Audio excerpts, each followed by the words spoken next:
तो अक्टूबर मंथ के current affairs को हम लोग देखते हैं। अभी इन्वायरमेंट के करंट अफेयर्स है अक्टूबर मंथ का। 15th COP to the convention on biological diversity, CBD के बारे में मैंने पिछले कुछ लेक्चर्स में बता रखा है। CBD के बारे में 1992 के कुछ इवेंट्स के बारे में भी थोड़ा बहुत मैंने बताया था। ठीक है, तो वो वहाँ से आप लोग देखना चाहो तो देख सकते हो। जिसने फॉलो करा है अभी तक करंट अफेयर्स को उनको पता होगा थोड़ा बहुत ये सब चीज़ के बारे में, और जिसने नहीं भी करा है उसको भी पता होना चाहिए CBD UNFCCC के कुछ टारगेट्स के बारे में, और UNFCCC के कुछ टारगेट्स के बारे में। मिनीमाता कन्वेंशन हो गया, कार्टेजेना प्रोटोकॉल हो गया, ये सब के बारे में उन्हें पता होना चाहिए। ठीक है, चलो बेसिकली 15th COP जो कन्वेंशन ऑन बायोलॉजिकल डाइवर्सिटी था ये वर्चुअली हेल्ड हुआ था। ठीक है, और ये कनमिंग चाइना में हुआ था वर्चुअली। ठीक है, चलो यहाँ पे मैं पहले ही बता दूँ फिर से कि ये प्रीलिम्स 2022 ओरिएंटेड लेक्चर्स हैं एज ऑफ नाउ, तो बहुत फास्ट होंगे, बहुत शॉर्ट में पढ़ाया जाएगा। देखो यहाँ पे SBP 2011 से 2020 तक पता होना जरूरी है। स्ट्रेटजिक प्लान फॉर बायोडाइवर्सिटी 2011 से 2020 वाला पता होना चाहिए। ये अडॉप्ट किया गया था by the parties to CBD कब, COP 10 में। ठीक है, COP 10 में कब, इन 2010। यहाँ पे कहाँ पे किया गया था ये अडॉप्ट, तो नगोया जापान में। इनका पर्पस क्या था, inspiring broad based action in support of biodiversity over the next decade by all countries and stakeholders, right. ठीक है, उसके बाद जो है इसमें एक शेयर्ड विजन था फॉर 2050। ठीक है, जिसके अंतर्गत एक मिशन था और 20 टारगेट्स ऑर्गेनाइज करा गया था under 5 strategic goals. 20 targets under 5 strategic goals, और इसको कलेक्टिवली बोला गया था AICHI या AICHI, जो पढ़ना है पढ़ सकते हो, मुझे अच्छे से नहीं पता प्रोनाउंसिएशन, उसके लिए सॉरी। AICHI biodiversity targets. ठीक है, इसका विज़न है, यहाँ पे देखना होगा तो यहाँ पे देख सकते हो। यहाँ पे कुछ टारगेट्स है जो कि आउटलाइन करा गया है in the draft biodiversity framework, ये देखना होगा तो देख सकते हो। चलो CBD के बारे में मैंने कुछ लेक्चर्स में पहले ही बता रखा है, तब भी थोड़ा सा मैं बता दे रहा। ये CBD जो है आपका सिग्नेचर के लिए ओपन हुआ था 1992 में। ठीक है, और CBD में 196 पार्टीज़ हैं और इंडिया एक मेंबर है उसमें से। ये चेक कर लेना अभी कितना है, 196 या कितना है, ये देखते रहना। चलो, कार्टेजेना प्रोटोकॉल ऑन बायोसेफ्टी क्या है, ये लिविंग मॉडिफाइड ऑर्गेनिज्म से डील करता है। नगोया प्रोटोकॉल जो था तुम्हारा, ये आपका बताता है एक्सेस एंड बेनिफिट शेयरिंग। मतलब क्या कि मान लो हिमालय का एरिया है और वहाँ से कुछ ऐसे रिसोर्सेस एक्सट्रैक्ट किए जाते हैं जो कि बेनिफिशियल होंगे किसी न किसी मॉनेटरी टर्म्स में, या किसी तरह से भी बेनिफिशियल होंगे। तो वहाँ के जो लोकल लोग हैं, हिमालयाज़ जहाँ पे ये मिल रहे हैं, वहाँ के जो लोकल लोग हैं, या लोकल जो आदमी या इंसान जो भी इंसान है वहाँ पे, उनको उसका इक्वली बेनिफिट मिले, वो शेयर कर सके उन बेनिफिट्स को। ठीक है, मतलब कि ये जो पूरा वर्ल्ड लेवल पे आप यूज़ कर रहे हो या, तो उसका लोकल मेंबर्स को भी उसका फ़ायदा दो आप। तो ये चीज़ है। उसके बाद Nagoya Kuala Lumpur supplementary protocol on liability and redress to the Cartagena protocol on biosafety, ये आपको पता होना चाहिए तीन चीज़। चलो, और भी बहुत कुछ है, जैसे कि मिनीमाता कन्वेंशन कैसे डील करता है, तो मरकरी पॉल्यूशन से डील करता है। ठीक है, तो ऐसे कुछ है, बेसल कन्वेंशन नॉर्म्स है कुछ। ठीक है, वो सब आपको पता होना चाहिए। उसके बाद high ambition coalition for nature and people, ये ध्यान रखना, इंडिया जो है ऑफिशियली ज्वाइन कर लिया है HAC को।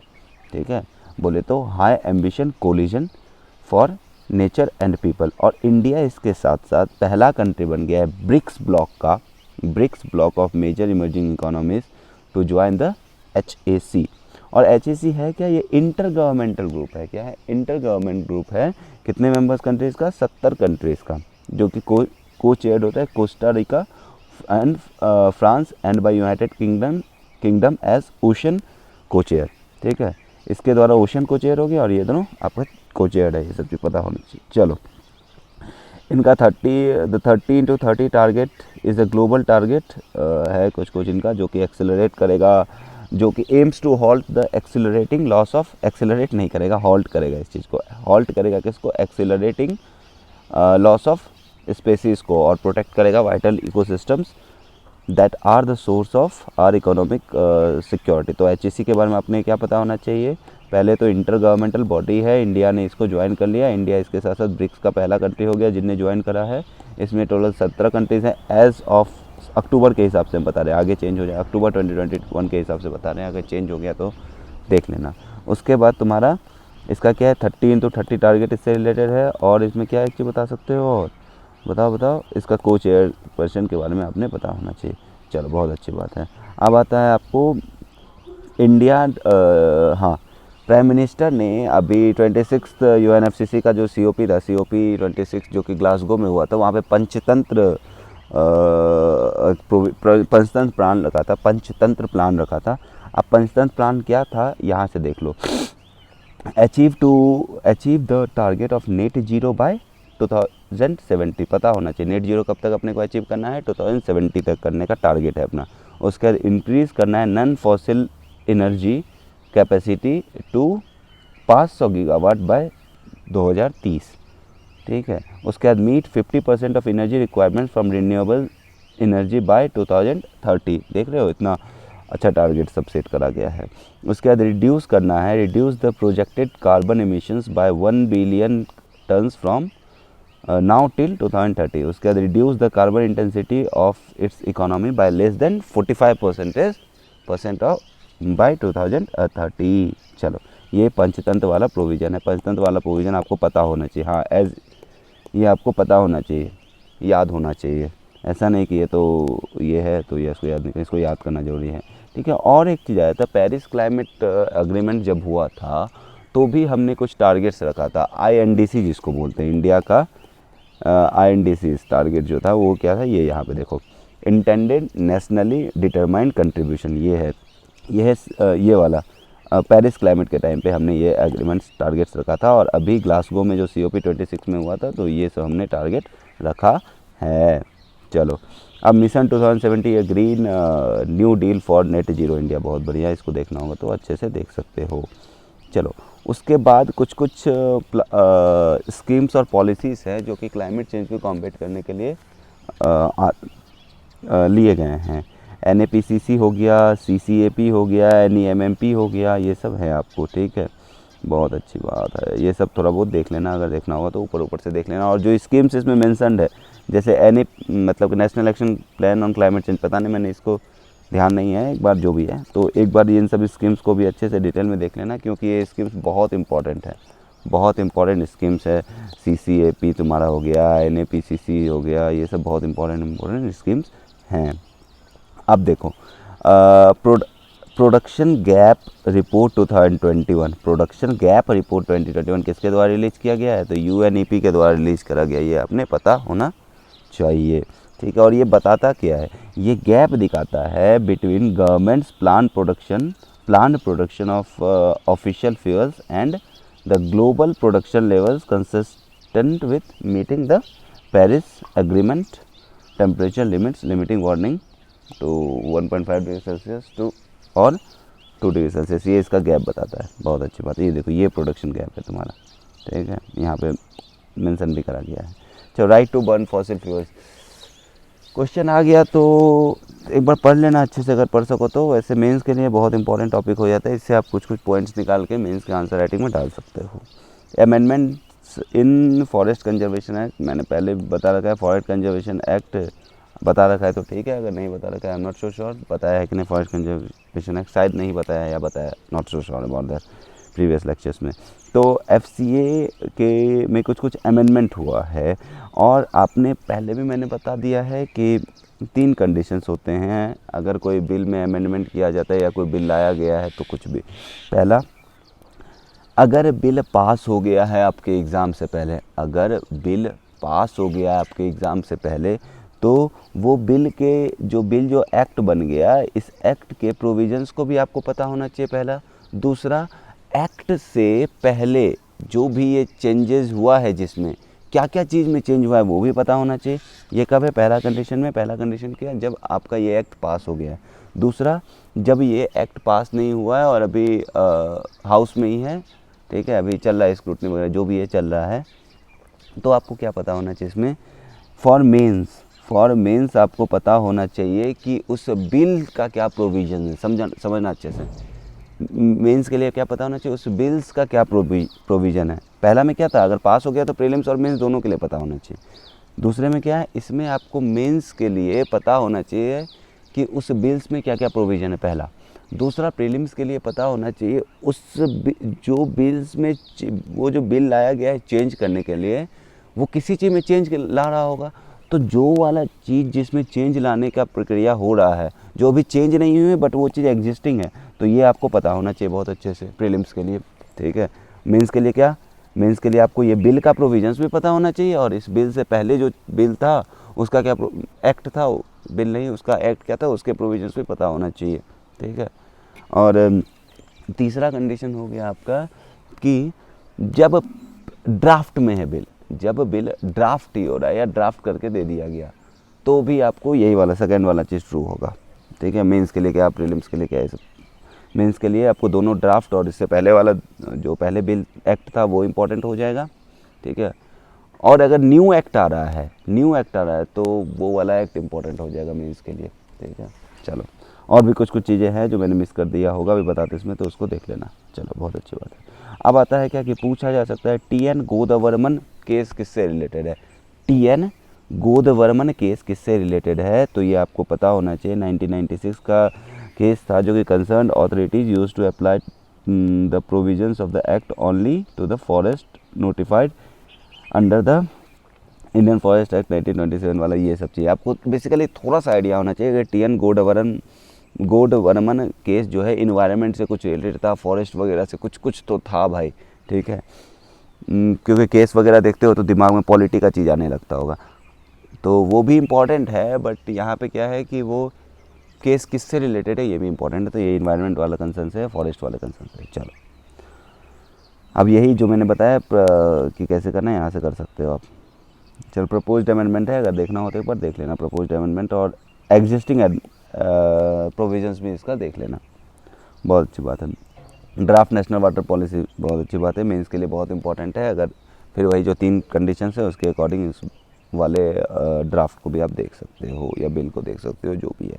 वाटर कमोडिफिकेशन क्या होता है? देखो, कोई भी चीज़ को जब उसके कमोडिफाई कर दिया जाता है, मतलब किसी ना किसी तरह से समझने के लिए समझ लो, पूरी तरह से तो हमेशा ऐसा ट्रू हो भी सकता है, नहीं भी हो सकता है। जब मॉनेटरी प्रोविजंस में उसको बना दिया जाता है, कमोडिफाई कर दिया जाता है, तो उस प्रोसेस को बोलते हैं कमोडिफिकेशन।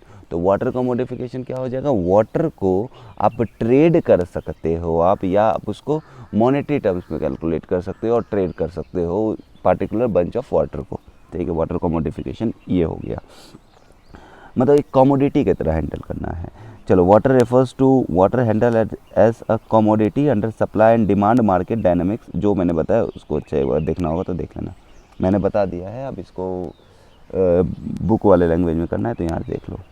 उसके बाद देखो, doubling statement on water and sustainable development 1992। यहाँ पे क्या क्वेश्चन आ सकता है? डबलिन स्टेटमेंट क्या चीज़ से रिलेटेड है? डबलिन स्टेटमेंट क्या चीज़ से रिलेटेड है, ठीक है। यहाँ पे पता होना चाहिए आपको कि कुछ water and sustainable development report कुछ था वाटर वगैरह से, ऐसे समझ रहे हो तुम कि अगर थोड़ा बहुत भी ओवरव्यू ले लेते हो तो तुम्हें पता होता है अच्छा डबलिन वाटर से कुछ था, अच्छा ऐसा स्टेटमेंट हो सकता है, इसका ये हो सकता है, तो वहाँ पे आपके दिमाग में क्लिक हो सकता है।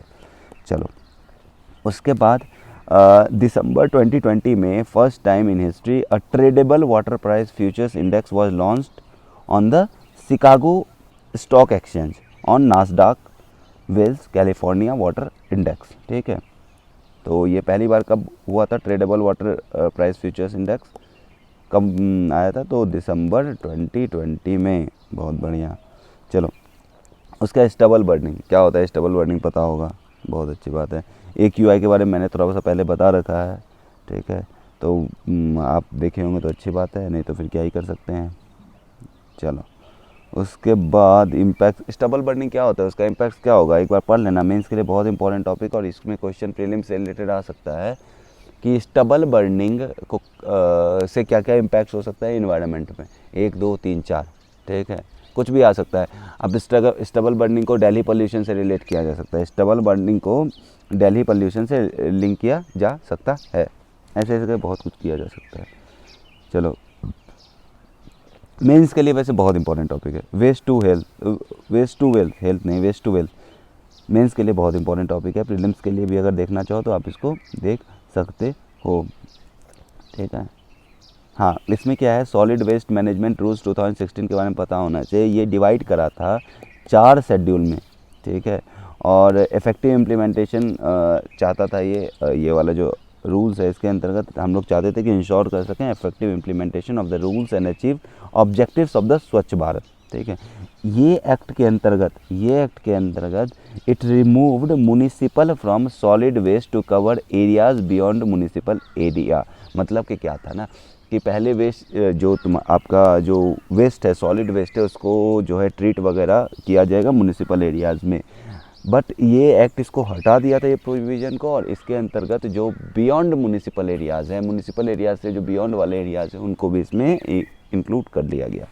चलो, और ये cover, it doesn't cover plastic, E waste, biomedical, hazardous, construction and demolition waste as they are covered under separate rule.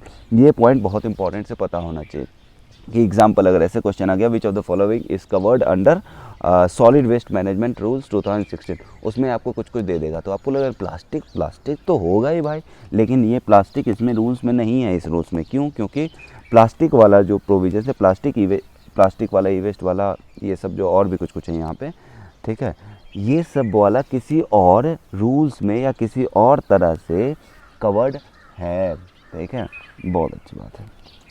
चलो, world heritage forest, carbon sinks under pressure, ठीक है, यूनेस्को, WRI और IUCN ने ये रिपोर्ट निकाला है। कौन सा रिपोर्ट? यूनेस्को, पहले तो देखो कौन कौन निकाला, यूनेस्को, वर्ल्ड रिसोर्स इंस्टीट्यूट और international union for conservation of nature, ये तीनों ने मिलकर ये रिपोर्ट निकाला। कौन सा रिपोर्ट? तो world heritage forest, carbon sinks under pressure, ठीक है।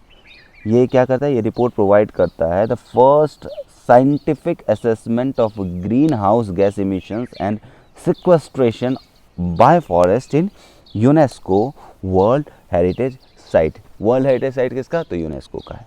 बहुत बढ़िया, बहुत बढ़िया, यहाँ पे भी देख सकते हो इसको। अब कोरल लीफ, अगर आप CSE 2022 दे रहे हो तो कोरल लीव्स के बारे में आपने थोड़ा बहुत तो पता होगा, ठीक है, तो देख लो यहाँ पे इसके बारे में देख लेना, GCRMN global coral reef monitoring network के बारे में। ये ऑपरेशनल नेटवर्क है of the international coral initiative that aims to provide the best available scientific information on the status and trends of coral reef ecosystem for their conservation and management, ठीक है, बहुत बढ़िया। यहाँ पे देखो कोरल रीफ्स के बारे में दिया हुआ है कि ये एक तरह का लार्ज अंडर वाटर स्ट्रक्चर है जो कि composed of the skeletons of colonial marine invertebrates called coral. मतलब कोरल्स का कोरल जो होते हैं ऑर्गेनिज्म, ये कोरल लीव्स क्या होता है, जब कोरल बहुत सारे कोरल मिलके जब उनका जो कोरल्स का जो स्केलेटन्स होता है वो जब एक साथ इकट्ठा बहुत ज़्यादा हो जाता है तो वो एक तरह से कोरल लीव्स की तरह कहा जा सकता है, उसको कोरल लीव्स कहा जा सकता है। चलो, कोरल रीफ्स जो तुम्हारा कोरल स्पीसीज़ है ये बिल्ड करते हैं रीफ्स, हाँ, the coral species that build reefs are known as hard coral because they, ये क्या करते हैं, जो हार्ड कोरल्स होते हैं ये एक्सट्रैक्ट करते हैं कैल्शियम कार्बोनेट को फ्रॉम सी वाटर, और जब ये कैल्शियम कार्बोनेट को सी वाटर से एक्सट्रैक्ट करते हैं तो ये हार्ड स्ट्रक्चर बना देते हैं, ठीक है।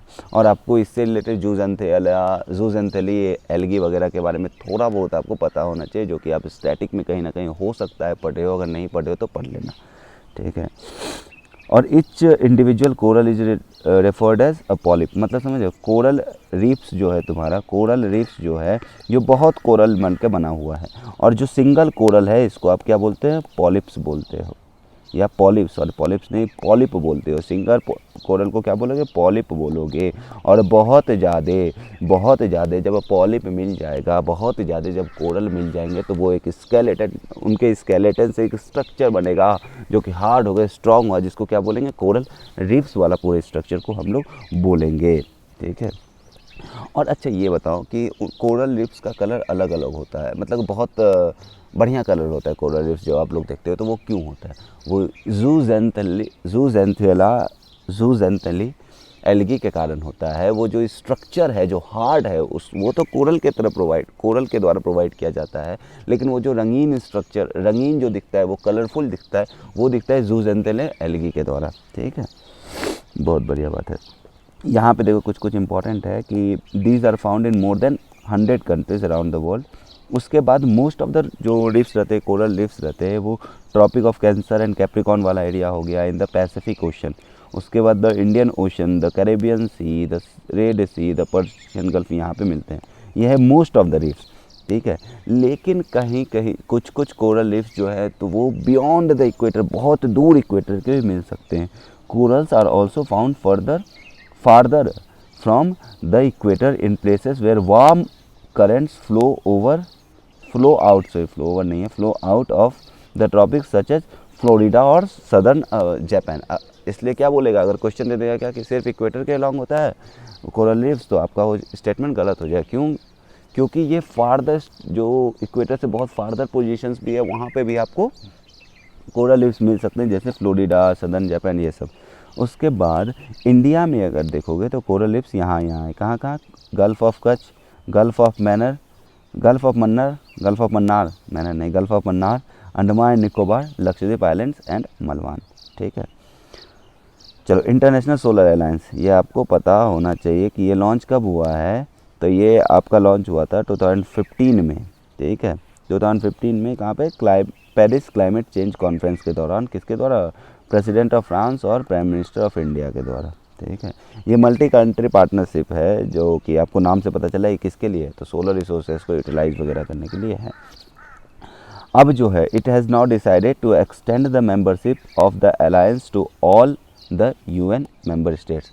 तो अगर क्वेश्चन आ जाएगा कि आईएसए के मेंबर्स सिर्फ और सिर्फ आपके ट्रॉपिक ऑफ कैंसर और ट्रॉपिक ऑफ कैप्रिकॉर्न के बीच वाले कंट्री के लिए ही होंगे, तो वो सही है या गलत है, तो वो स्टेटमेंट गलत हो जाएगा। क्योंकि अब जो है हम लोग आईएसए के मेंबरशिप को पूरा, बहुत जगह जो सब के सब यूएन मेंबर स्टेट्स है उन तक लेके जाने का कोशिश कर रहे हैं। चलो, तो लिमिटेड अब नहीं रह गया कि यहाँ से यहाँ तक के कंट्री के बीच में होगा, आप पूरा का पूरा यूएन का जितना कंट्री है उसमें हम लोग एक्सटेंड करने का सोच रहे हैं।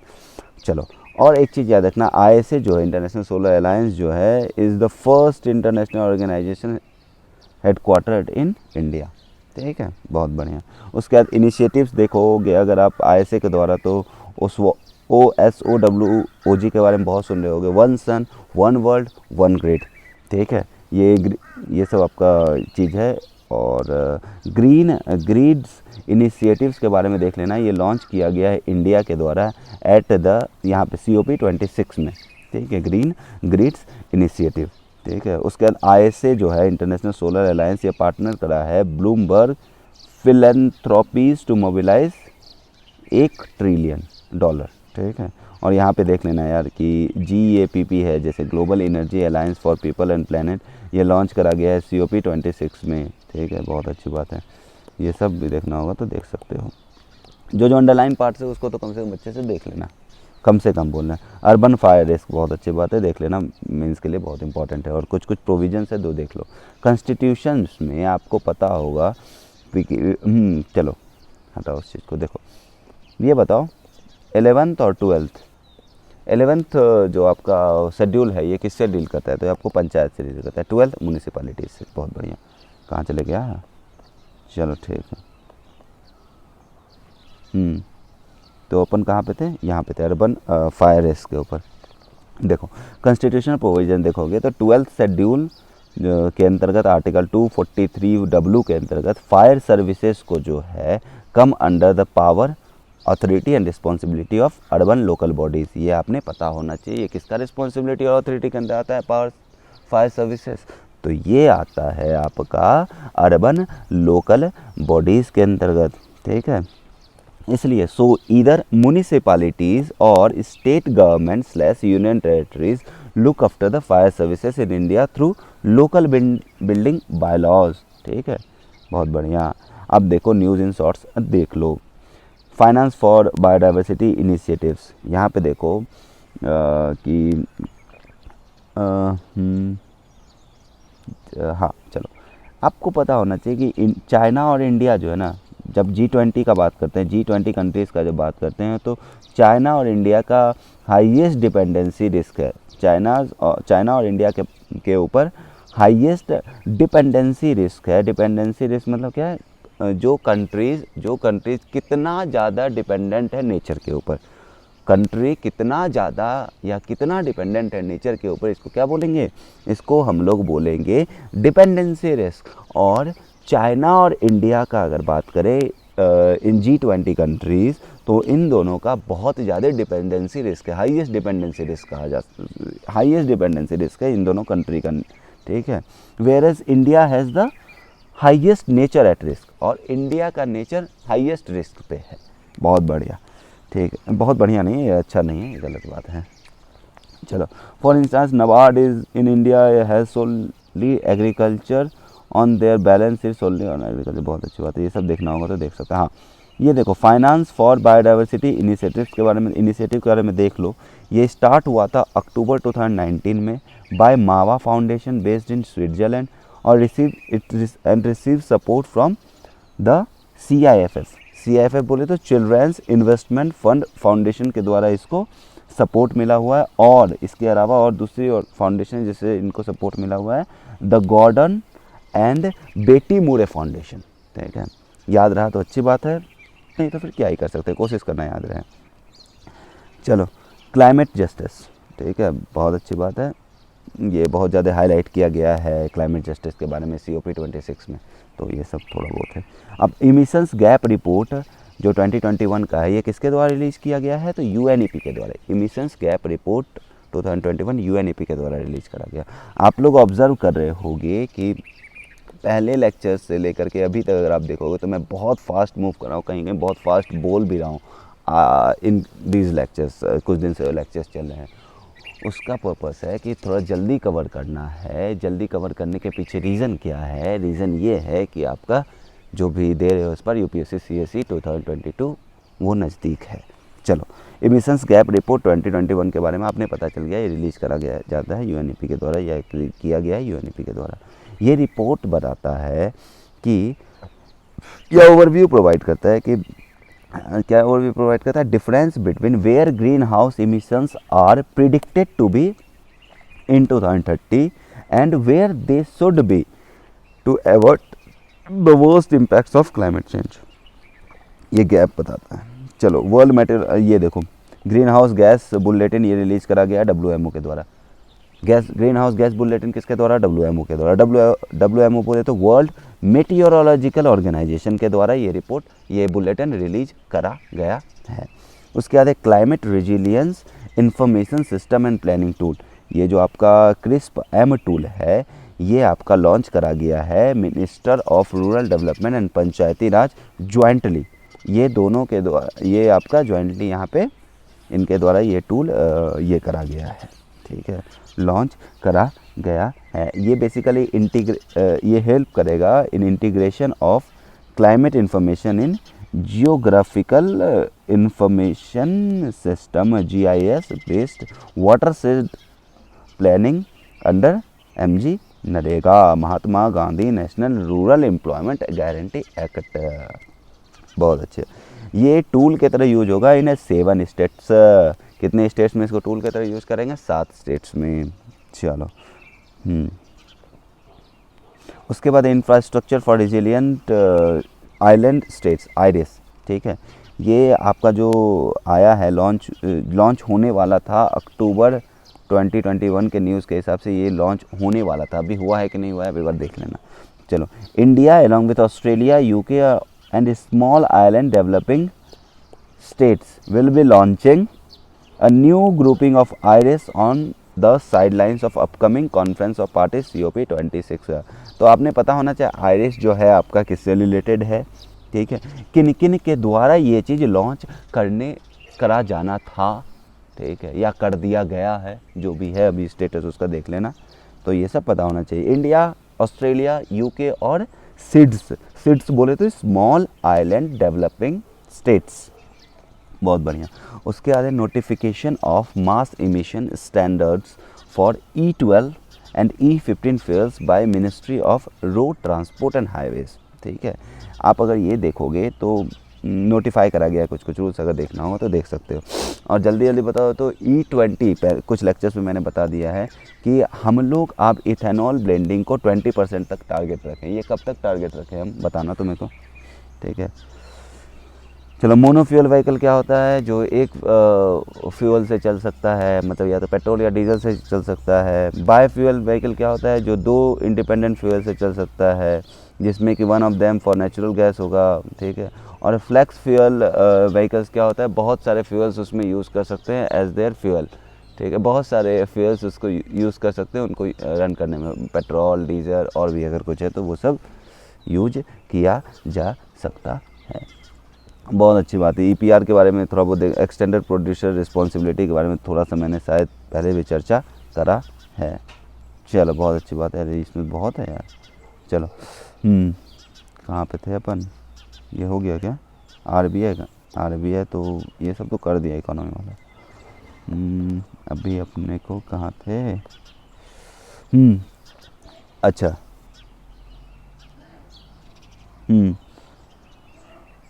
ये हो गया आपका एक्सटेंडेड प्रोड्यूसर रिस्पॉन्सिबिलिटी वाला चीज़, यहाँ से देखना होगा तो देख सकते हो। चलो, उसके बाद UNEP ने पब्लिश करा है scientific assessment of plastic pollution. Scientific assessment of plastic pollution ये किसके द्वारा आया है, किसके द्वारा पब्लिश करा गया था, UNEP। उसके बाद जीरो वेस्ट सिटीज़ चैलेंज। अब देखो, वेस्ट एड ने चूज़ करा है 2 winners from Guwahati for their work on promoting circular economy and reducing the usages of plastics, ठीक है। गुवाहाटी जो है was among the 3 cities chosen by WasteAid. WasteAid क्या है, तो तुम्हारा एक United Kingdom based non profit organisation है to launch zero waste cities challenge. और ये तो 3 सिटीज़ में एक सिटीज़ गुवाहाटी था, और 2 सिटीज़ कौन सा था, तो जोहान्सबर्ग और हो ची मिन्ह सिटी, ठीक है। उसके बाद ग्रीन ग्रिड्स इनिशिएटिव, 1 सन 1 वर्ल्ड 1 ग्रिड, ये तुम्हारा GGIOSOWOG, ये आपने पता होगा कि COP26 में हमने इनके बारे में, इंडिया ने इनके बारे में बात करा था, ठीक है। चलो, और भी इट वाज सिर्फ इंडिया नहीं थे, और भी थे। It was a multi layer dialogue between the ओसोवोग इनिशिएटिव बाय इंडिया, ठीक है, in partnership with COP26 presidency और ISA बोले तो इंटरनेशनल सोलर अलायंस और वर्ल्ड बैंक और यूनाइटेड किंगडम और विल्टन पार्क, ये सब के बीच में ये डायलॉग था, ठीक है। बहुत बढ़िया। उसके बाद नीति आयोग ने लॉन्च करा है geospatial energy map of India, ठीक है। NITI Aayog in collaboration with ISRO, कौन दोनों मिलके, नीति आयोग और इसरो ने मिलकर ये चीज़ लॉन्च करा है, क्या, geospatial energy map of India, ठीक है। बहुत अच्छी बात है। उसके बाद देखोगे Ministry of Power mandates electricity distribution companies to undertake energy conservation, देखना होगा तो देख सकते हो अच्छे से इसको। देखो, ये बेसिकली ये जो है तुम्हारा रेगुलेशन इशू करा गया है बाय BEE बोले तो bureau of energy efficiency under the provisions of energy conservation act 2001। और BEE के बारे में देख लो, BEE एक तरह का स्टैट्यूटरी बॉडी है जिसका हेड क्वार्टर दिल्ली में है। BEE एक तरह का स्टैट्यूटरी बॉडी है जिसका हेड क्वार्टर दिल्ली में है, और इसको इस्टेब्लिश करा गया था अंडर द EC एक्ट 2001 के द्वारा। उसके बाद ministry of power launched green day ahead market portal, बोले तो GDAM पोर्टल किसके द्वारा लॉन्च करा गया है, तो मिनिस्ट्री ऑफ पावर के द्वारा लॉन्च करा गया है GDAM पोर्टल, ठीक है।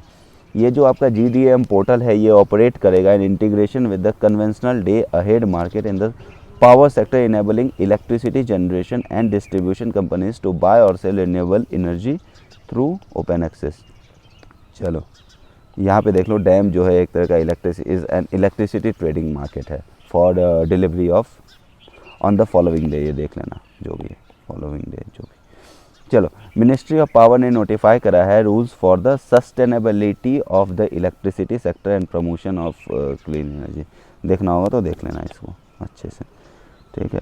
टेरेस्ट्रियल वाटर्स के बारे में यहाँ पे है कि एक रिपोर्ट आया है 2021 स्टेट ऑफ क्लाइमेट सर्विसेज, ये रिलीज़ करा गया है WMO के द्वारा। WMO बोले तो वर्ल्ड मेट्रोलॉजिकल ऑर्गेनाइजेशन, और ये ये जो रिपोर्ट बताता है terrestrial water storage dropped at a rate of 1 centimetre per year in 20 years, ठीक है।